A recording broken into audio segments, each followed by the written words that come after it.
So you guys want to build a motorcycle.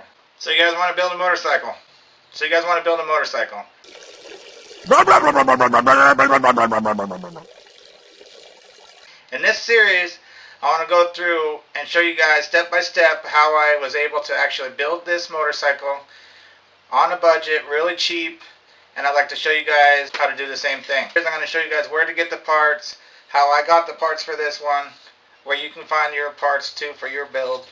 Also, how to paint motorcycles, how to do certain maintenance on them.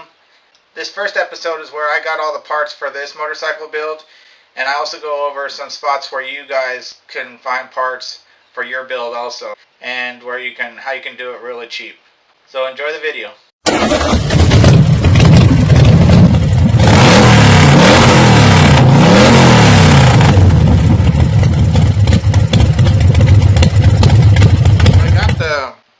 Actual frame from a buddy at work. It was actually his brother, and see in the picture, this is the day that I went and picked the bike up. The bike consisted of the frame, two tank, pile of parts. All this stuff had been sitting outside, pretty neglected. It had been sitting outside for like 16 years, so it was just out in the weather collecting rust. So that's why I got a pretty good deal on it. The first thing I wanted to do when I got this thing was I knew I needed to get it up off the ground. So I went to Home Depot, got some plywood and some boards, some lumber, 2x4s and some 4x4s, and I built the table. It was 30 inches off the ground.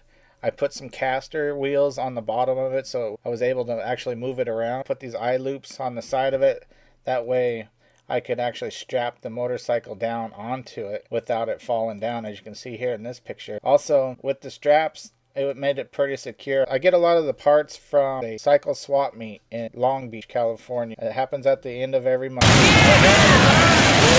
At this thing, there's thousands of bikes that show up every month there. It's like a big bike show, swap meet, all in one place. Really cool place. There's always a lot of cool stuff to see.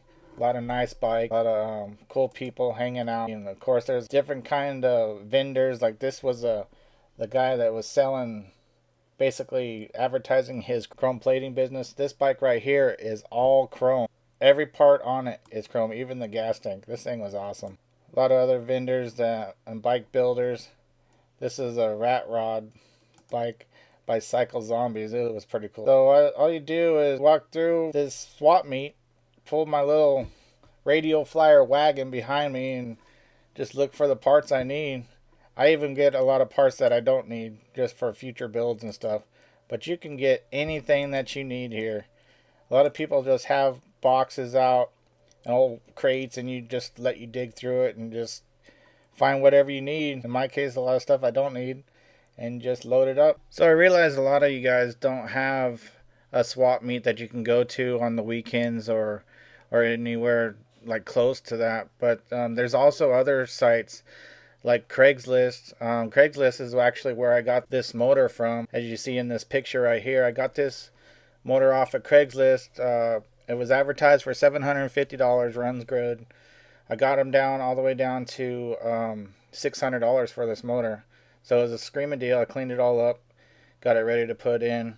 But yeah, you guys can actually go to, there's sites like Craigslist. You just go, like to the motorcycle section, of course. Here, go to parts.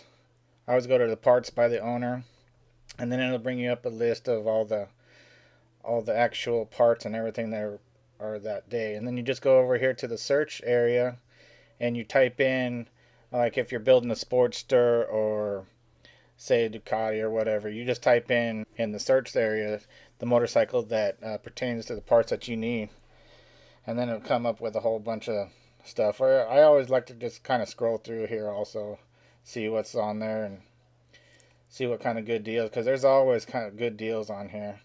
The other sites are like OfferUp. You can get parts off of OfferUp too.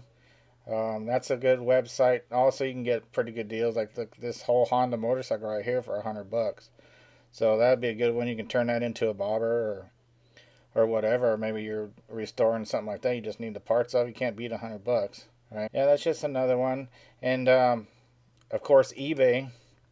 eBay is always a good one. If it's like hard to find parts, I always go to eBay type in the part, and there's always somebody selling. eBay is always my go get new parts or used parts off of there also.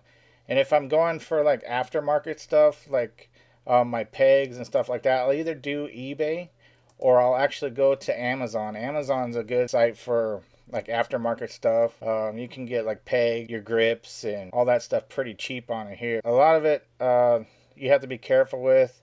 Like I've got some cheap stuff, like knockoff stuff that's from China. Kind of be careful, you know. I've also gotten some pretty good stuff out here too. I try to stick to original OEM stuff that I'm building. Do due diligence and um, figure out what you want. So yeah, so put in some comments if you know other places to get stuff for your bike. So hope you guys liked the video. If you did, go ahead and put a like down on the, hit the like button. Go ahead and subscribe, because like I said, we're going to have a lot more videos. We're going to go ahead and go through how I built this whole bike. This was just the episode 1 of how you get the parts.